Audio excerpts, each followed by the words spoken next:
The night raced on, mirroring our journey away from Kensington Avenue. A radio played softly in the background, introducing me to the melodic strains of Hotel California for the first time.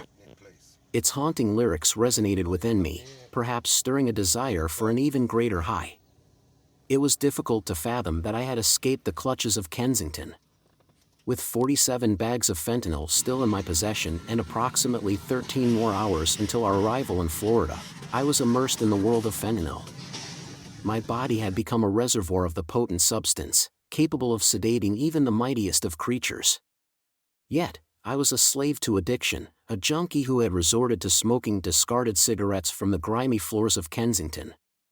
Now, however, I found myself seated in a car on a path that seemed to lead to a semblance of heaven. As the car moved forward, my mind began to wander back to a time when fentanyl hadn't consumed my every thought. Memories of a life filled with simple pleasures flooded my consciousness. I recalled the blissful days spent at the beach, basking in the warmth of the sun, and taking leisurely strolls or jogging, watching the vibrant hues of the evening sky as the sun gracefully descended. My mother's voice echoed in my mind, and a deep ache for her presence surged within me. I longed for her warm embrace, her tender kisses, and the assurance of her unwavering love. My heart yearned for that affection, and I found solace in gazing at the dark expanse of the sky, as the car carried me farther and farther away from my personal hell known as Kensington. Suddenly, Romero interrupted my reverie, inquiring if I could take over driving duties. A flicker of confidence ignited within me as I responded. "Yeah, I can drive. It's been a while, but I can manage." Just as I spoke those words, Mr. Roman stirred from his slumber, announcing his presence and asserting his authority. "Nope, I'll drive. I slept well," he declared.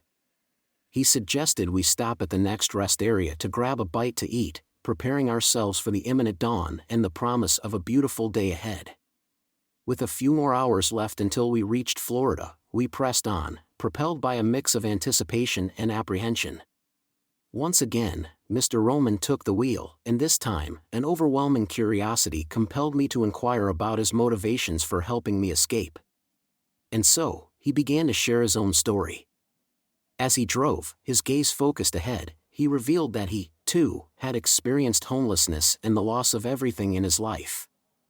A deep empathy resonated within me as he continued, confessing that he had once been incarcerated for attempted second-degree murder.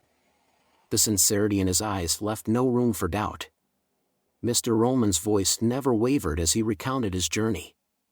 "After serving my sentence, I found myself entangled in the grip of fentanyl addiction," he confessed. The grip of his addiction had brought him perilously close to death's door.